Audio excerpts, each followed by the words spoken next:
दोस्तों, साथियों, डॉक्टर दुआ का हार्दिक अभिनंदन, नमस्कार, आदाब, सत श्री अकाल, अस्सलाम वालेकुम। लोकतंत्र का 5वां चरण का चुनाव मतदान आज हो रहा है। बड़ी गर्मजोशी है और ये 5 चुनाव का रुझान भी सामने दिख रहा है। डूब रही है नैया, अब कौन होगा खवैया, ये अब सवाल उठ गया है। हर तरफ यही चर्चा परिचर्चा चल रहे हैं कि मोदी के बाद कौन। मोदी जी अपना झोला उठाकर चाह रहे हैं, लेकिन सवाल ये उठता है कि पिछले 76 वर्षों से हम सब लोग, चाहे कांग्रेस हो, चाहे बीजेपी हो, चाहे और कोई कॉरपोरेट पार्टियां हो, एक हारती है एक जीतती है, एक आती है एक जाती है, व्यवस्था वहीं की वहीं पड़ी रह जाती है। कोई ये दे दूंगा, कोई वो दे दूंगा, हर कोई रेवड़ी बांटने में लगा हुआ है। कोई भी पार्टी, कोई भी नेता देश का विकास कैसे होगा, बेरोजगारी कहां से और कैसे खत्म होगा, महंगाई किस तरह से कम होगी, भ्रष्टाचार खत्म कैसे होगा, इसका समाधान किसी के पास नहीं है या ये समाधान में जाना ही नहीं चाहती। हर कोई मुफ्तखोरी में जनता को डालना चाहती है।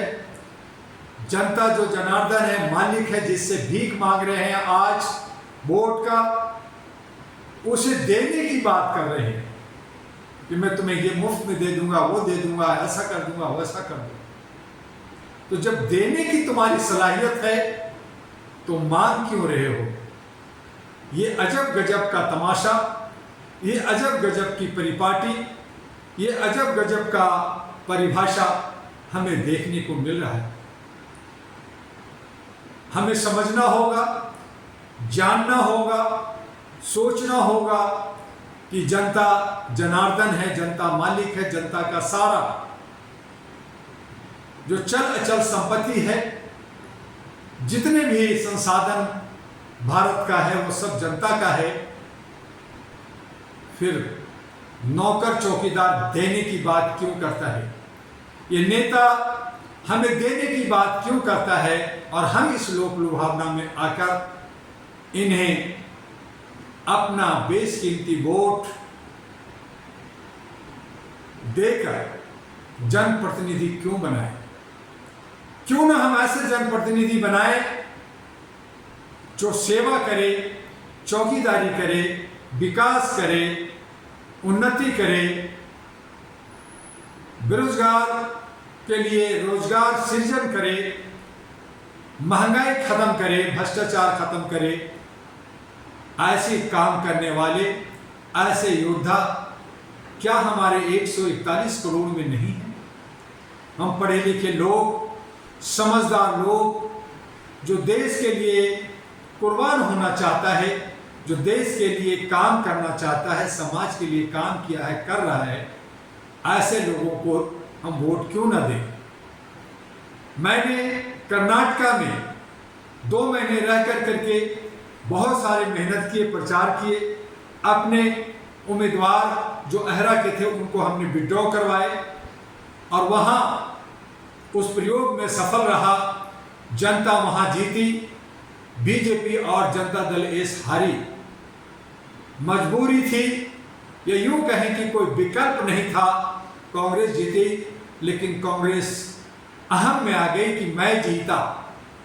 सच्चाई ये थी कि कांग्रेस वहां नहीं जीती, वहां जनता जीती। और उसी का अस्त्र कहें, उसकी साया कहें, कि उसका फायदा तेलंगाना मिला और बाकी राज्यों में हार गए।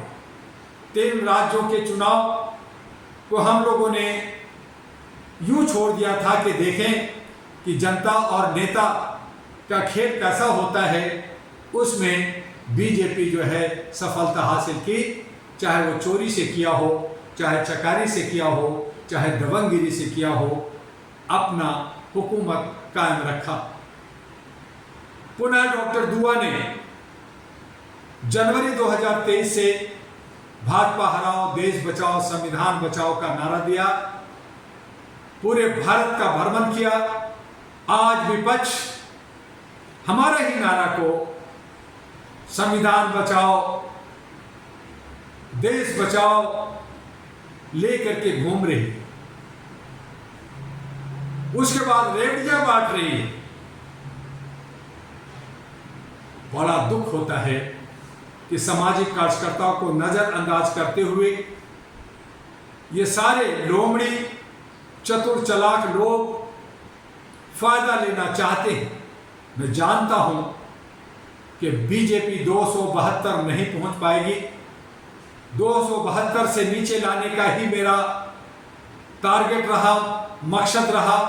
उसके लिए मैं लगातार काम कर रहा हूं और 5वें फेज ने यह बता दिया है कि बीजेपी 272 नहीं छूने जा रही। दूसरी तरफ विपक्ष भी अहंकारी ना हो जाए, वो जो है तानाशाह वो भी ना हो जाए।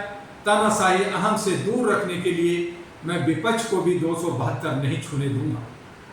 इसके लिए लगातार मैं काम कर रहा हूं और इसीलिए कहा कि एक ही थाली के चट्टे बट्टे, चाहे पक्ष हो या विपक्ष, ये बड़े बड़े जो कॉर्पोरेट लीडर्स हैं, बड़े बड़े जो लोमड़ी टाइप के लोग हैं, ये जो वादा पे वादा ऐसे कर रहे हैं जैसे आज ये प्रधानमंत्री बनने जा रहे हैं। कांग्रेस 52 सीट थी, 100 के अंदर रहेगी, ये मैं जानता हूं। विपक्ष भी मजबूत नहीं बन सकता, बाकी पार्टियां भी, कोई 100 से ऊपर नहीं जा रहा। सब मिल करके सरकार बनेगी। कोalition में ये जो है गठबंधन में सरकार बनेगी। मैंने बहुत पहले कहा था कि अगर मायावती बहुजनों के हित के लेकर के चले और साथ चले तो मायावती प्रधानमंत्री बन सकती है। मायावती और स्टालिन अगर मिल जाए तो देश के अंदर कायाकल्प हो सकता है, एक नया समीकरण बन सकता है। लेकिन स्टालिन अपने अहम में रहा, मायावती अपने अहम में। ये बहुजन का नहीं, ये बहुबलियों की पार्टी बन गई है। यहाँ पे गुंडे बदमाशों की, मवालियों की पार्टी बन गई है और इसलिए मायावती प्रधानमंत्री अब नहीं बन सकती। स्टालिन भी प्रधानमंत्री नहीं बन सकता।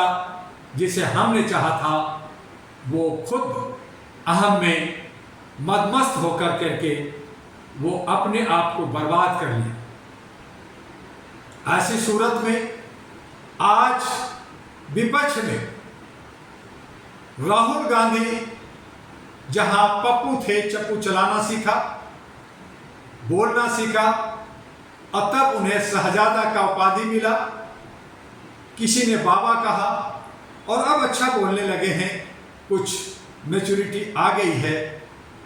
तो इसीलिए कांग्रेस को 52 सीट से ज़्यादा 70-75 सीट मिल जाएगा। यानी कांग्रेस को संजीवनी बूटी देने में राहुल गांधी का अहम भूमिका रहा है। मैं इसकी सराहना करता हूं, मैं इसको हैंडशेक करता हूं। भाई बहन मिलकर के राहुल और प्रियंका ने जो मेहनत किया है, अगर यही मेहनत कांग्रेस के सभी लीडर करते और पूरे 543 पे खड़ा होते तो मैं समझ सकता था कि कांग्रेस की सरकार बनती, 272 या उससे ज़्यादा सीटें कांग्रेस को मिलती। लेकिन कांग्रेस ने बहुत सारी गलतियां की, बहुत सारे पहले भी गलतियां की और अब भी गलतियां की। लोगों को नज़रअंदाज किया, सामाजिक कार्यकर्ता को नज़रअंदाज किया, डॉक्टर दुआ को नज़रअंदाज किया। नतीजा 70-75 से ज़्यादा आगे नहीं जा रहा। उसी तरह से अखिलेश भी अपने गढ़ में अहम और ईगो लेकर के चल रहे हैं, लेकिन काफी मेहनत कर रहे हैं। भगवान करे कि उनको कुछ फल मिले। बिहार में तेजस्वी खूब मेहनत कर रहे हैं, यूथ हैं। ऐसे सभी राज्यों में अपने अपने, चाहे उद्धव ठाकरे हो, चाहे आंध्रा के हो, चाहे जगन हो, चाहे मायावती हो, चाहे ममता बनर्जी हो, सब मेहनत कर रहे हैं।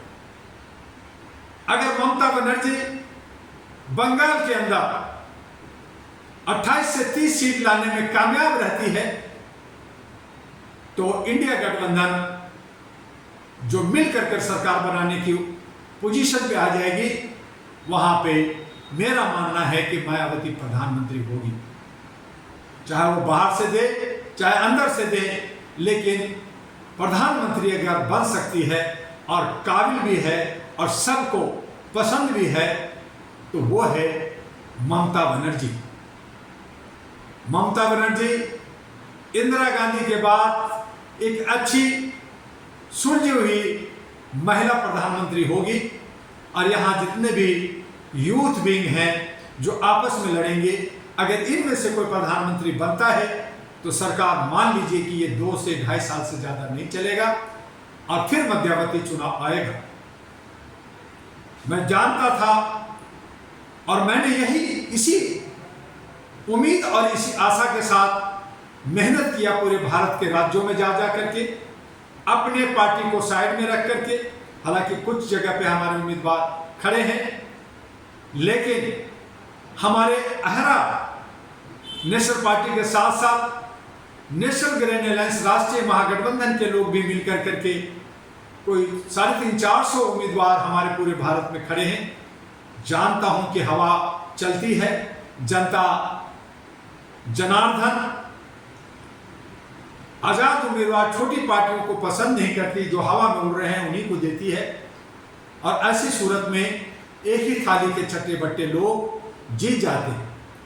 लेकिन हम सबको यही कोशिश करना है कि चाहे सत्ता हो या विपक्ष, किसी को बहुमत नहीं देना है। बहुमत मिल जाने से ये तानाशाह हो जाते हैं, निरंकुश हो जाते हैं, जनता की आवाज को नहीं सुनते और ये मनमानी करते हैं। इसलिए सत्ता भी 272 लाए, लेकिन पूरी एक पार्टी का नहीं हो।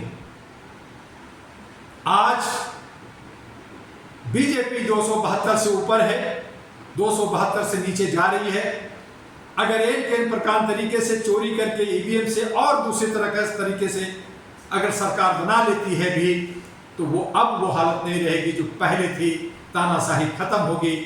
उनका 303 से अगर 272 से नीचे आती है तो ये उनकी बहुत बड़ी हार होगी और उन्हें सोचना और समझना होगा और देश हित में, राष्ट्र हित में काम करना होगा।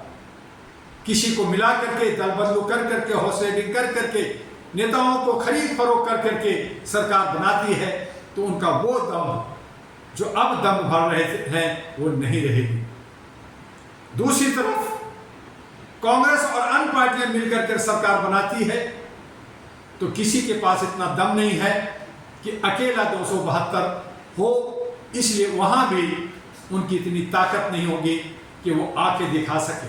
आज राहुल गांधी हम ये देंगे, हम वो देंगे, उनकी मैनिफेस्टो है। केजरीवाल की अपनी मैनिफेस्टो है। अखिलेश, तेजस्वी और स्टैलिन की सभी की अलग अलग मैनिफेस्टो है।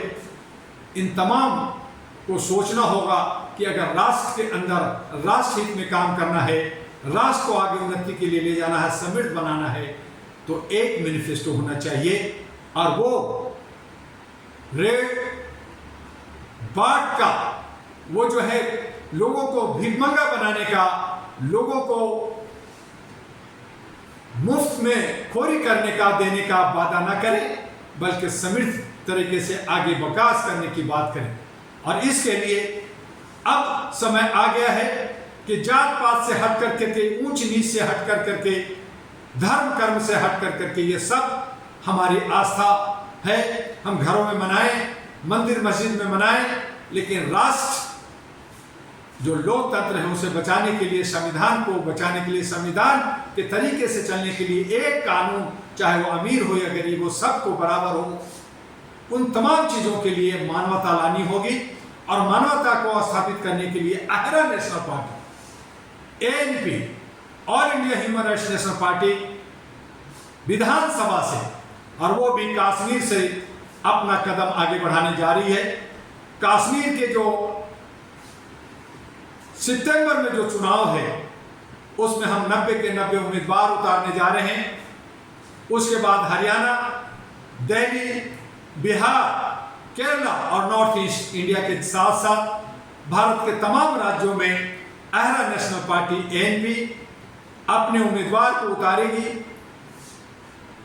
मानवीय मूल्यों को, मानवता के नाम पे, ह्यूमन राइट्स के नाम पे हम सभी को साथ लेकर के सबका विकास, सर्वजन हिताय, मानवाधिकार का नारा लेते हुए आर्थिक आजादी, हक अधिकार और सामाजिक भागीदारी के साथ साथ जितनी भी जो हमारे लोकल समस्याएं हैं उनका किस तरह से समाधान हो, बेरोजगारी कैसे खत्म हो, महंगाई कैसे खत्म हो, भ्रष्टाचार कैसे खत्म हो, उसके लिए हमारे पास प्रोजेक्ट, हम प्रोजेक्ट पे काम करेंगे, सभी को समृद्ध बनाएंगे और सब अपना हाथ जगन्नाथ, जनता जगन्नाथ होगा, जनता राजा होगा और जो जनप्रतिनिधि है वो सही मायने में सेवक और चौकीदार होगा। उसका काम है देख रेख करना, उसको काम है काम करना, न कि रेवड़ी बांटना। इन्हीं उम्मीदों के साथ, इन्हीं आशाओं के साथ आप सब लोग 5वें चरण का वोट बड़ी गर्मजोशी से दे रहे हैं। छठी 25 फरवरी को होगा और लास्ट 1 जून को होगा। उसके बाद 4 जून को सामने आएगा। हमारी जीत निश्चित है। हमने जो सोचा वो करने जा रहे हैं, चाहे सरकार किसी की बने, लेकिन सरकार जो निरंकुश है, जो तानाशाही हो गया है, जो दम भर रहा है 400 पार का, जो दम भर रहा है संविधान और लोकतंत्र को खत्म करने का, जो दम भर रहा है हिंदू मुस्लिम को तोड़ने का, उन तमाम लोगों की खात्मा होगा।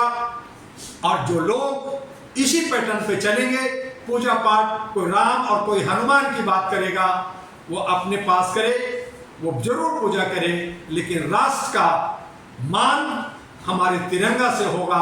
तिरंगा फहरेगा। इसी आन बान शान के साथ फिर आपके साथ कल मिलेंगे। आपका डॉक्टर एमी दुआ, आहरा और एएनपी का राष्ट्रीय अध्यक्ष। जय हिंद, जय भारत, नमस्कार।